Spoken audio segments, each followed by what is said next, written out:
Bom, eu gosto de falar sobre anistia com juristas, né?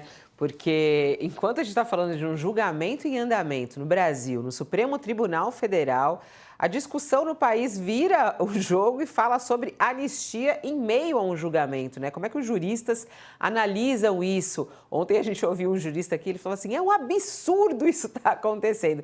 A gente recebe hoje outros juristas, a gente tem ouvido aqui vários juristas, quem está conosco hoje é o professor Fernando Rideu, que está conosco diretamente aí do seu escritório, acredito eu, advogado criminalista, professor também. Olá, seja muito bem-vindo ao nosso programa.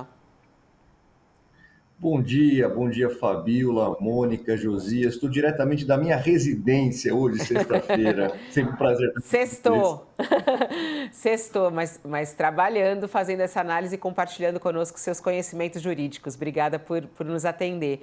Vamos lá, professor, queria entender sobre essa anistia que está sendo discutida hoje no Congresso Brasileiro. O senhor considera ela inconstitucional? Caso ela aprovada pelo Congresso, ela pode ser barrada pelo Supremo Tribunal Federal?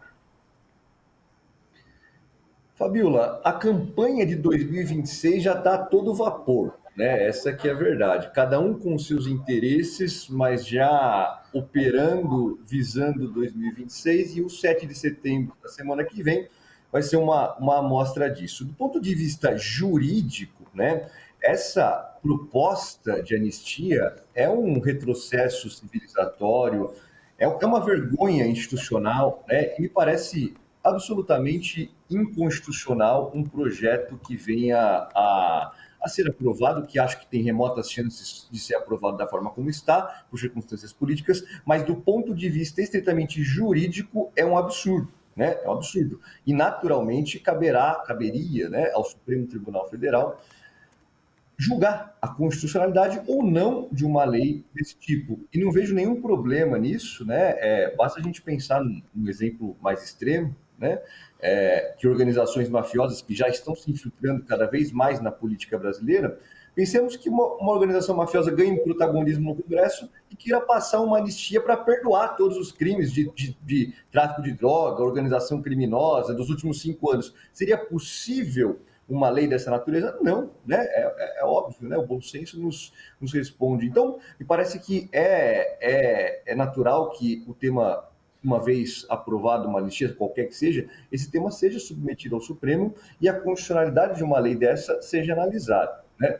Toda anistia busca, sempre se fala, né, em pacificação social, mas a Mônica colocou aqui anteriormente, de uma forma muito, muito didática e muito clara, reconstruindo aí as anistias que foram concedidas no Brasil, em todas elas havia um ambiente de reconciliação nacional, né? Essa pacificação vinha por intermédio de um propósito de reconciliação. O que a gente teria numa eventual anistia neste momento, cujo julgamento dos atos golpistas ainda estão em curso, né, do primeiro núcleo está na véspera de ser concluído, seria justamente o contrário. Não há reconciliação nacional possível no horizonte de uma anistia dessa natureza. É justamente o contrário, né? É justamente a impunidade para que as pessoas que atacaram a democracia, que atacaram as instituições, continuem atacando as instituições e possam, inclusive o maior líder dessa organização, concorrer novamente para prosseguir no seu projeto, no seu intento de ataque às instituições, ataque ao sistema eleitoral e ataque à nossa democracia. Então, é uma lei absolutamente inconstitucional. Interessante esse ponto, né? Rebatendo exatamente o que o Tarcísio falou, né? O Tarcísio fala de pacificação com a anistia, o senhor fala que é o caminho contrário, né? A impunidade revolta, né, o brasileiro, né? A gente já viu outros casos disso no Brasil. A Mônica publicou essa semana, inclusive, essa apuração do que pode vir a acontecer no Supremo Tribunal Federal, né? Porque começaram a usar até algumas falas do Barroso, querendo interpretar que ele defende a anistia. E ele negou, né, Mônica? Ele falou, calma lá, não é bem isso. Como é que será que chegaria lá no Supremo Tribunal Federal esse projeto de anistia? O que o Barroso falou para você essa semana, Mônica?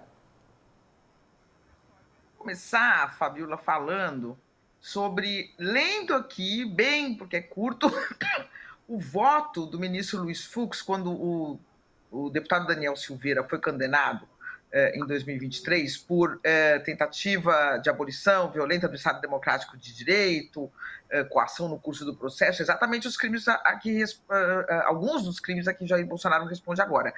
Quando o Fux votou, o Fux, que é um ministro que os bolsonaristas gostam, né, ele votou contra o indulto do Bolsonaro ao Daniel Silveira. O indulto é o perdão dado pelo presidente da República, a anistia é o perdão dado pelo Congresso Nacional. Grosso modo é isso. Então, o Fux disse o seguinte, faça uma análise sobre o ângulo político, porque eu entendo que crime contra o Estado Democrático de Direito é um crime político e impassível de anistia, porquanto o Estado Democrático de Direito é uma cláusula pétrea, que nem mesmo o Congresso Nacional pode suprimir, né? O ministro Toffoli também falou no seu voto, ele fala o ponto dessa controvérsia não é se o indulto do Bolsonaro é imoral porque está beneficiando um amigo, mas sim o fato de que, aspas para o Toffoli, o fato de que a benesse é concedida à pessoa que praticou crimes que atentam contra o Estado Democrático de Direito. Aí segue o Toffoli, eu tenho dificuldade de enxergar a possibilidade de aplicação do perdão constitucional aos crimes contra a ordem constitucional, né? Então ele disse isso, ele fala são crimes inafiançáveis, imprescritíveis, então ele fala se nem mesmo o tempo pode apagar esses crimes, né? Quanto mais dar uma anistia. Alexandre de Moraes foi na mesma linha, disse que era uma limitação constitucional implícita, né, a concessão de indulto contra crimes atentatórios ao Estado Democrático. Então são vários votos e eu não vejo hoje, na composição atual do Supremo e no dia de hoje, a possibilidade do Supremo aprovar uma anistia, deixar essa anistia passar. Eu digo hoje porque no próximo mandato, o próximo presidente eleito vai poder nomear 3 ministros, né? São 3 ministros que se aposentam. Tudo pode mudar, mas na composição de hoje eu creio que não. E sobre o Barroso, Fabiola, eles falaram muito de que... Porque o Barroso deu uma declaração que, de fato, dava margem a interpretações, né? Ele falou não é possível ter anistia antes do julgamento, do fim do julgamento, mas depois é uma questão política, né, para a Câmara. E aí isso está sendo usado pelo Centrão, pelos bolsonaristas, para falar, olha, tá vendo? Tem jogo. Isso insuflou, de fato, né, os parlamentares, acharam que era uma sinalização de que o Supremo, então, poderia topar num grande acordo, deixar passar essa anistia. O Barroso já falou, me falou, na verdade, ele mandou uma mensagem dizendo o seguinte, eu não defendi a anistia e eu não antecipei o meu voto. Então, enfim, estão querendo confundir um pouco as coisas. E é claro que o Congresso pode, né, Fabiola, votar o que quiser no momento em que quiser, né? Mas quando chega no Supremo, eu acho que pode ser algo diferente, o que criaria um impasse muito grande, né? Uma confusão muito grande. A gente já teve ainda esse ano e não faz muito tempo, né, Josias, o enfrentamento aí entre Congresso e Supremo, né? E isso pode voltar a acontecer em relação à anistia. Certamente aconteceria, né, se houvesse essa aprovação de uma anistia, que, como dissemos aqui, ainda é incerta em função da posição do Senado. Isso vai morrer no Supremo e vai ter um embate, obviamente, né? Agora, até queria perguntar ao Fernando, Fabiola, se me permite, que além da discussão sobre a anistia, há um debate no Senado que está sendo apresentado como uma alternativa à anistia, que seria a reformulação da lei para aliviar a pena de parte dos condenados lá do 8 de janeiro. Seria uma alternativa a esse projeto da anistia. E estamos falando de uma lei que é muito recente, né? Foi sancionada, aliás, pelo Bolsonaro. Está sendo aplicada pela primeira vez, né? E o que eu queria perguntar ao Fernando não parece meio absurdo que você reformule uma lei que está sendo aplicada pela primeira vez? E eles dizem, as pessoas que estão cuidando disso, Davi Alcolumbre, Rodrigo Pacheco, que isso não se aplicaria ao Bolsonaro, mas apenas a turma lá, a turba do 8 de janeiro, né? Consideramos que a lei é igual para todos e que uma lei pode retroagir para beneficiar réus e condenados, isso não poderia beneficiar também o Bolsonaro e esses oficiais, esses militares aí do alto comando do golpe? Você está absolutamente correto, Josias. Não é possível você fazer uma alteração legislativa endereçada a determinado grupo de pessoas, né? Isso não é tecnicamente possível. O que seria possível tecnicamente? Você reduzir as penas de determinados crimes, de tentativa de abolição do Estado Democrático de Direito, de golpe de Estado. E essa alteração, veja, todos os crimes do nosso Código Penal, a todos esses crimes, né, a todos os crimes, é aplicada uma pena cujo intervalo mínimo e máximo é estabelecido no tipo penal. Então, todo crime é constituído de um preceito primário, que é a conduta, e de um preceito secundário, que é a pena. E a pena é sempre fixada entre o mínimo e o máximo. O que o Congresso pode fazer? Pode reduzir a pena, reduzir o mínimo e reduzir o máximo. E aí, o que aconteceria? Todos aqueles condenados por esse crime se beneficiariam de uma alteração de redução de pena. Por quê? Porque a alteração que favorece a situação do réu, do condenado, ela é aplicável a todos, ela retroage aos fatos pretéritos. Se eventualmente fosse o contrário, se aumentasse a pena, ela só valeria para condutas praticadas depois da aprovação da lei. Pelo contrário, ao reduzir a pena, vale para todo mundo. Vale para aqueles que ainda não praticaram o crime, que praticarão futuramente, mas vale para aqueles que já praticaram, inclusive que já foram condenados pelos crimes. Então, respondendo tecnicamente a tua questão, valeria para todos. Se mexer na pena de golpe de Estado, de abolição do Estado de Direito, vai valer para todo mundo. Né? Se mexer, então, na pena de organização criminosa, aí vai valer para todo mundo mesmo, né? Porque todas as organizações criminosas, sejam ligadas a tráfico de droga, a lavagem de dinheiro, enfim, todos os tipos de crime pegariam essa retroatividade de uma pena mais baixa. E do ponto de vista não apenas estritamente jurídico formal, mas material, me parece que a gente teria que analisar a constitucionalidade de uma alteração legislativa que tem endereço certo. Né? Porque, como você muito bem coloca, a lei é para todas, né? A lei vale para todos. Então, a lei pressupõe esse caráter de abstração e generalidade. Se você faz uma alteração específica, cujos motivos, né, se restringem a resolver um caso concreto, me parece que pode até haver um problema de funcionalidade dessa lei material, não apenas formal. Na sua análise, anistia é impunidade, professor? Uma anistia, não só impunidade, né? Uma anistia, ela pressupõe impunidade porque a anistia é um perdão, né? Mas ela deve ser um perdão justificado. Como a gente vinha falando aqui, como a Mônica muito bem colocou, esse pano de fundo que deve ser uma questão humanitária ou uma questão de pacificação social, mas uma pacificação que seja conectada à reconciliação nacional, né? A superação, por exemplo, de um regime autoritário e uma virada de página. Isso é o cenário, isso é o contexto que justifica um perdão. Agora, um perdão para que golpistas continuem atacando as instituições, continuem atacando o processo eleitoral, continuem atacando a nossa democracia, isso não é só impunidade, né? Isso é mais do que impunidade, isso é um incentivo, é um estímulo ao golpismo, à afronta à democracia. No fim do dia, é uma contradição, seria admitir a constitucionalidade de uma anistia nessas circunstâncias, seria contraditório, não apenas à cláusula pétrea, mas a toda a essência da nossa Constituição, do nosso pacto civilizatório e do nosso regime democrático. É isso. Bom, vamos. Já que a gente está falando sobre as discussões que podem vir. Quer perguntar para ele? Vai lá, Mônica. Faz essa. Fala, pode falar. Você eu só queria fazer um complemento. Pode ir.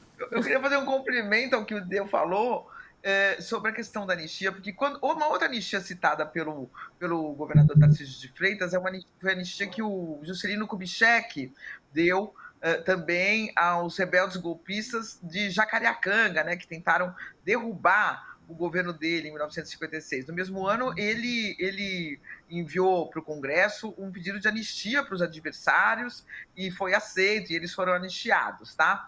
Os rebeldes da revolta de Jacareacanga.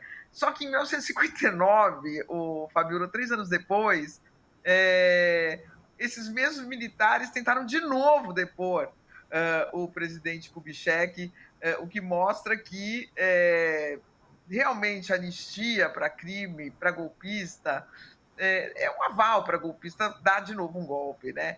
Então, só relembrando isso para mostrar como talvez não foram um pouco infelizes os exemplos dados pelo governador Tarcísio aí sobre essas outras anistias. Quer complementar, professor Irineu?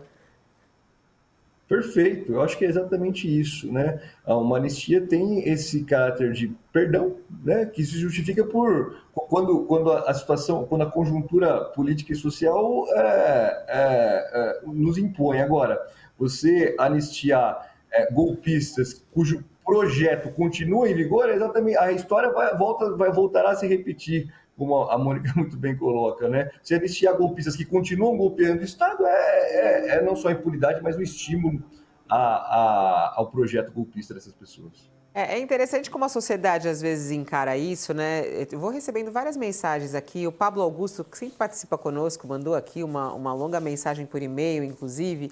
E ele está dizendo o seguinte, é interessante isso, só para colocar aqui para vocês também do ponto de vista político. Ele fala assim, olha, se essa proposta tiver como objetivo reduzir de forma expressiva as penas daqueles que foram massa de manobra, ao mesmo tempo em que mantém punições exemplares para os líderes conspiradores e financiadores, ela pode representar um verdadeiro caminho do meio para o Brasil.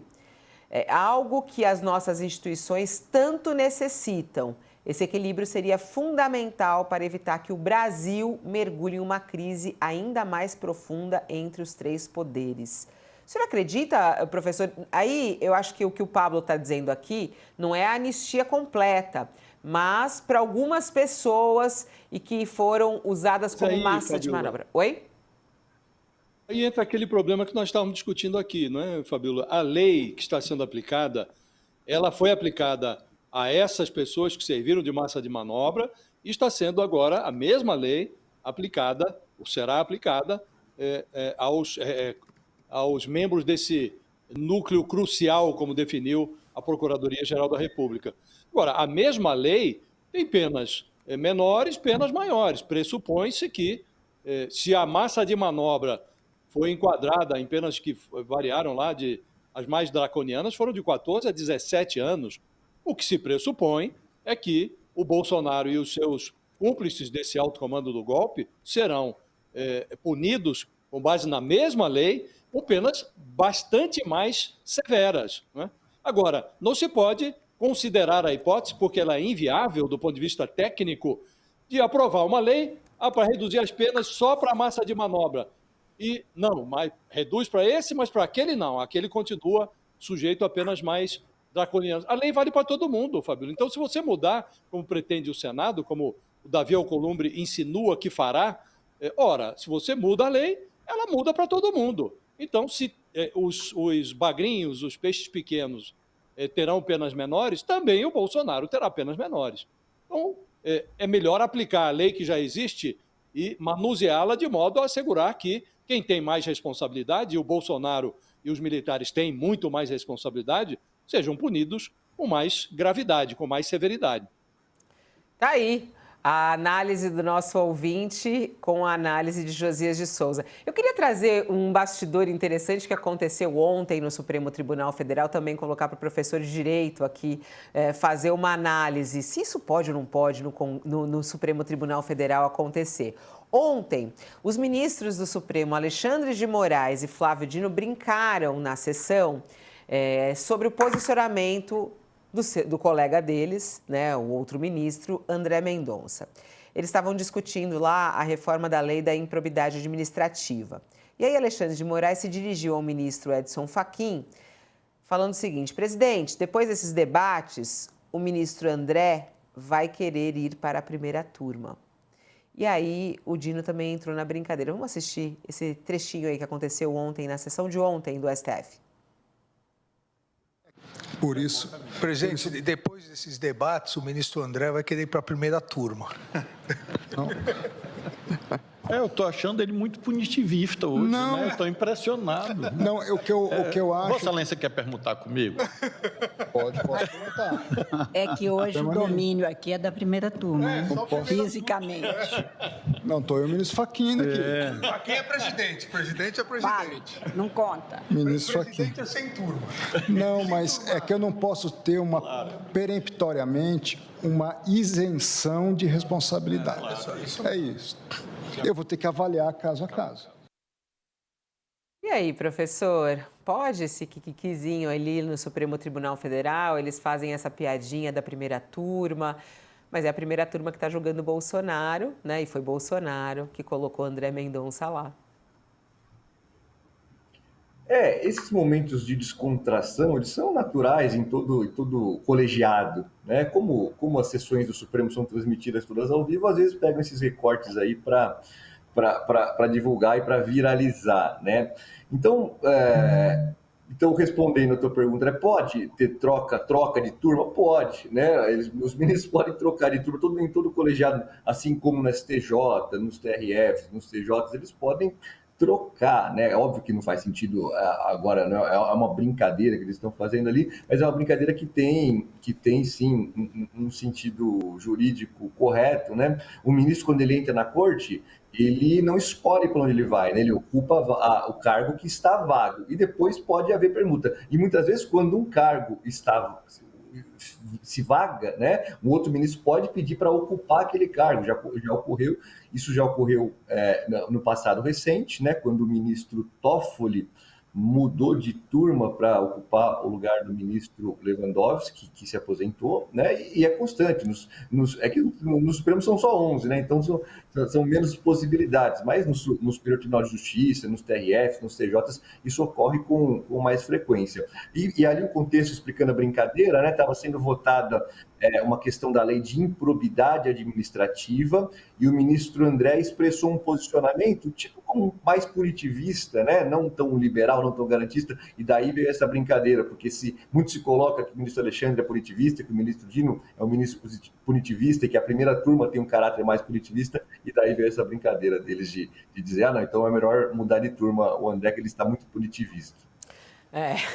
Para quem está conosco na TV, a gente vai para o intervalo, mas a gente segue, inclusive, com as análises aqui de Josias e Mônica a respeito desses bastidores do Supremo Tribunal Federal. Foi uma provocação a André Mendonça ou não? Vamos entender. E aí, Mônica, o que você achou desses bastidores quando eles falam isso, né? Quer vir para a primeira turma? Quer ir para a primeira turma? Está querendo ir para a primeira turma? Parece que a primeira turma, tipo, é a classe A, é isso? Não, eu acho que eles estão falando o seguinte: você que está me criticando aí, né, está fazendo coisa parecida. Ele criticou, né, ele falou um pouco, eu não lembro em qual evento, que ele falou, não, o judiciário tem que ter autocontenção, e aí o Alexandre de Moraes falou, não, autocontenção de judiciário é coisa de ditadura. Então tem um pouco essa fricção entre eles, apesar da boa convivência, né? Fabiola, eu não sei se cabe aqui agora falar de uma pessoa que acabamos de ter a notícia do falecimento de uma pessoa que tinha muito a ver com tudo isso daqui que a gente está falando, que é o cineasta Silvio Tendler. Morreu agora no Rio de Janeiro, um dos maiores documentaristas brasileiros, que justamente fez um filme sobre o Jango, sobre o golpe, sobre o JK, sobre os sonhos interrompidos do Brasil. Eu acho que caberia aqui a gente fazer essa singela homenagem e lembrança a ele, né? Desculpa aqui colocar essa questão que não tem nada a ver com o que a gente estava conversando, mas tem tudo a ver também, Fabiola. Não, com certeza, Mônica. Acabou de cair a notícia, estava vendo também aqui, da morte do Silvio Tendler, ele que é um dos maiores documentaristas brasileiros, morreu aos 75 anos, já está a notícia aí na página da Folha, mostrando aí um pouco da trajetória desse cineasta, conhecido como o cineasta dos sonhos interrompidos. Ele estava enfrentando problemas de saúde há um tempo, de neuropatia diabética, teve uma infecção generalizada. Ele estava com essa doença já há mais ou menos uns 10 anos, uma doença que prejudica o sistema nervoso. A morte dele foi confirmada pela filha dele, a Ana Rosa Tendler.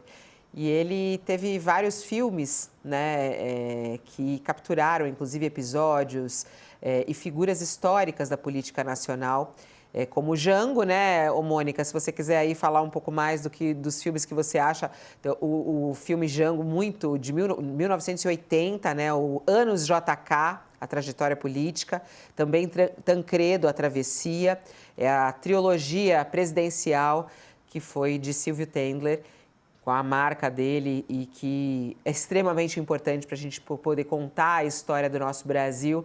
para que as coisas não se repitam e para que a gente fique atento também do que vem aqui adiante. Então, boa homenagem. Obrigada pela lembrança, Mônica, jornalista sempre atenta, trazendo aí, inclusive, a notícia de último minuto que acaba de cair.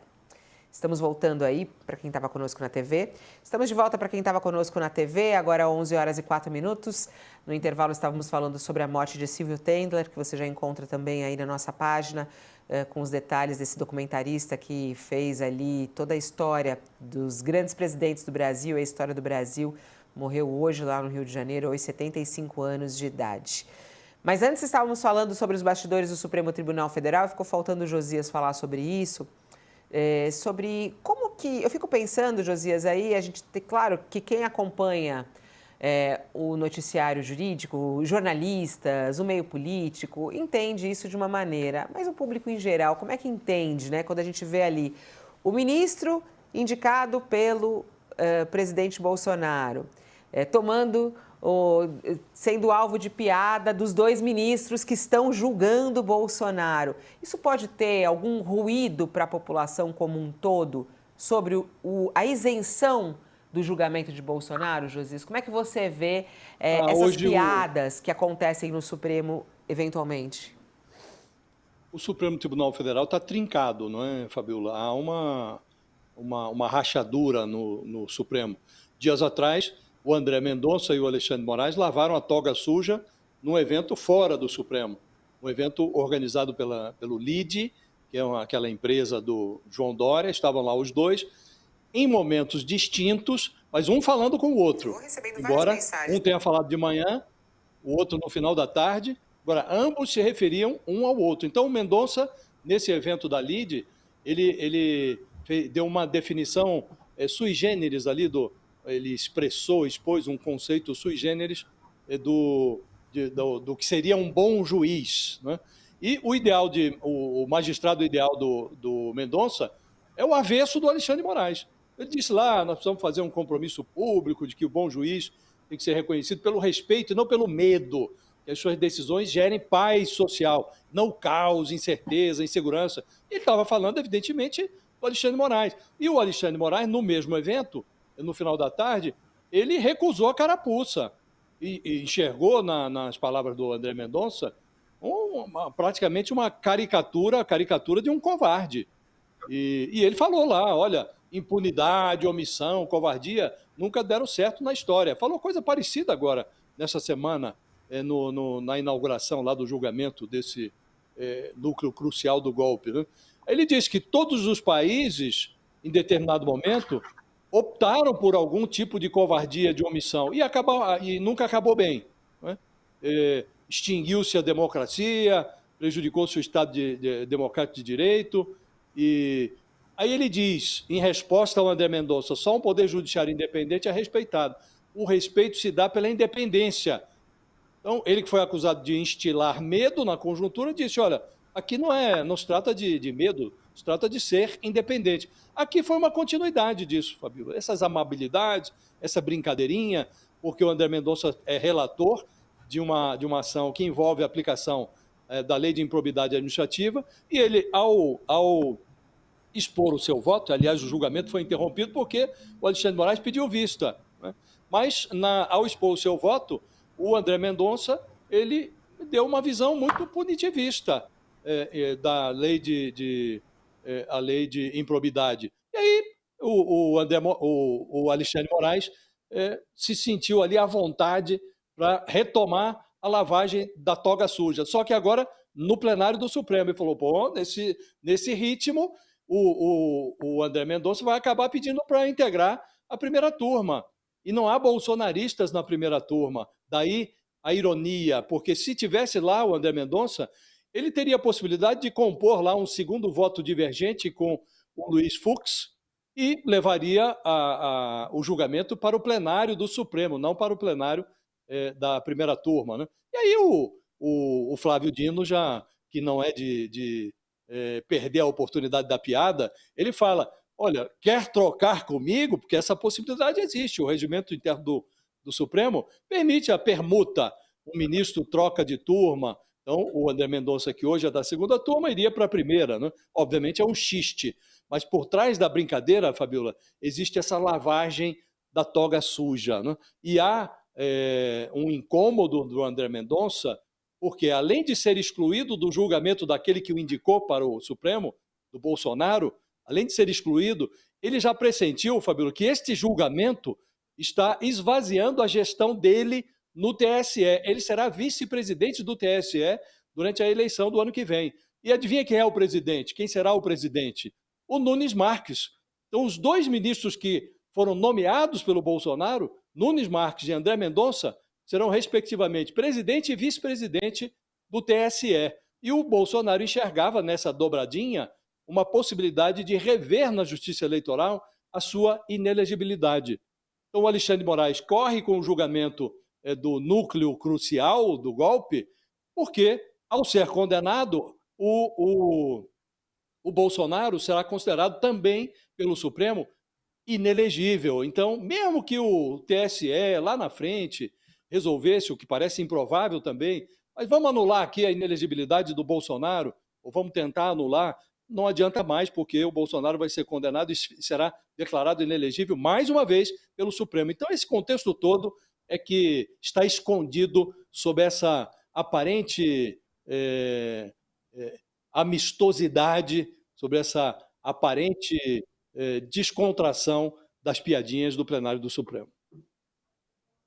Vem os olhos voltados ao Supremo Tribunal Federal, toda uma expectativa de qual vai ser o resultado desse julgamento de Bolsonaro e de outros 7 réus acusados de uma tentativa de golpe no Brasil. As pessoas estão perguntando, mas como é que vai ser na semana que vem? Bom, só para explicar para você aqui, o julgamento será retomado na terça-feira, a partir das 9 horas da manhã, dando início à segunda semana de debates na primeira turma da Corte, que é essa primeira turma que estávamos falando aí. Estão previstas sessões para os dias 9, 10 e 12, são os dias reservados para os votos dos ministros, mas tudo depende da agilidade ou não da leitura desses votos e dessa decisão. Na terça, o julgamento será voltado e será iniciado com o voto do relator Alexandre de Moraes. E a previsão é terminar às 7 horas da noite. Eles vão fazer uma pausa para o almoço, mas deve seguir direto. E diferentemente do que aconteceu na primeira semana, em que os advogados de defesa tinham 1 hora para fazer sustentação oral, não há tempo limite para a manifestação dos ministros. Então, eles podem ocupar o tempo que eles quiserem. Depois de Alexandre de Moraes, quem vota? Flávio Dino. Depois vem Luiz Fux. Depois, Carmen Lúcia. E o último a votar será o presidente do colegiado, Cristiano Zanin. Na quarta-feira, a sessão será mais curta, das 9 ao meio-dia. E na sexta-feira, quando será lida a decisão, o horário previsto é das 9 às 7 horas da noite, com intervalo para almoço. Bom, estamos aqui com o professor Fernando Ideu para falar para a gente qual é a expectativa dele, o que vai dar nesse resultado, o que deve acontecer aí na sua análise. Quantos anos de prisão Bolsonaro pode receber? Ele realmente será condenado ou não? O que o senhor espera aí desse final desse julgamento? Bom, a primeira semana ela era mais previsível no tempo, né, Fabiola? Como você coloca muito bem, ali já tinha tempos pré-estabelecidos, então sabíamos mais ou menos como a coisa ia transcorrer. Essa segunda semana foram reservados 3 dias, né, 3 sessões para prosseguimento do julgamento. É mais imprevisível, porque, como você muito bem coloca, o ministro não tem um tempo máximo para ler e proferir o seu voto ali na sessão, né? Então, a coisa vai começar com o ministro Alexandre de Moraes e vai se seguir, né? O que eventualmente poderia acontecer para que a gente não tenha um resultado na sexta-feira? Primeiro, um pedido de vista, né? Se a gente tiver um pedido de vista, aí a coisa não acaba na sexta-feira. Acho muito improvável que a gente tenha um pedido de vista, né? O pedido de vista ele fazia mais sentido quando os autos eram em papel, quando eu comecei a advogar lá, o processo era físico, né? Era em papel. Então, enquanto os autos do processo estavam com o relator, os demais ministros não conseguiam examinar o processo, porque ele é de papel, né? Só um. Então, fazia mais sentido a coisa, o pedido de vista, quando do processo de papel. Hoje em dia, com o processo virtual, com o processo eletrônico, não faz sentido, né? Não vejo lógica, não vejo coerência num pedido de vista, muito pelo contrário, né? Acho que seria uma coisa constrangedora. Então, imagino que a coisa tende a acabar na sexta. Uma outra situação absurda seria o ministro fazer uma leitura esmiuçada do voto, ficar lá 15 horas lendo o voto e a coisa não prosseguir. Né? Então, acho que o julgamento vai ser concluído na sexta, e para esse núcleo nomeado como núcleo crucial pela PGR, não vejo outra alternativa senão a condenação de todos. Né? Me parece que nos demais núcleos, talvez, né, alguém venha a conseguir demonstrar a sua não aderência ao projeto, ao plano executado golpista, mas deste núcleo crucial não me parece que haja saída. Me parece que a materialidade e a autoria estão comprovadas. A questão vai ser em relação à dosimetria da pena a partir da individualização da conduta de cada um. Mas como vocês muito bem colocaram, o Josias já vinha falando disso, dado o protagonismo desse núcleo chamado crucial, né, dado o papel de liderança exercido por essas pessoas, né, dada a posição concreta na cadeia de comando e as funções desempenhadas na estratégia e na consecução do projeto, me parece que as penas serão altas, serão todos condenados e apenas altas que eu digo superiores a 25, chegando a 30, talvez passando até de 30 anos, em razão do histórico que o Supremo já vem dando. Né? Se a gente analisar as condenações dos golpistas, que eu digo de mais imediatos, né, que colocaram a mão na massa, que depredaram prédios públicos, que entraram ali no 8 de janeiro, muitos deles sem função estratégica, mas muito ali como massa de manobra, a essas pessoas já foi aplicada penas altas, considerando todos os crimes imputados. Me parece que aos líderes e aos executores estratégicos deste plano, a pena será muito mais alta, passando dos 25, podendo chegar até 30 e poucos anos. Vamos aguardar. Professor, obrigada pela sua participação ao vivo aqui no nosso All News. Até uma próxima oportunidade. Obrigado, sempre um prazer estar aqui. Um beijão para vocês. Até a próxima. Até a próxima.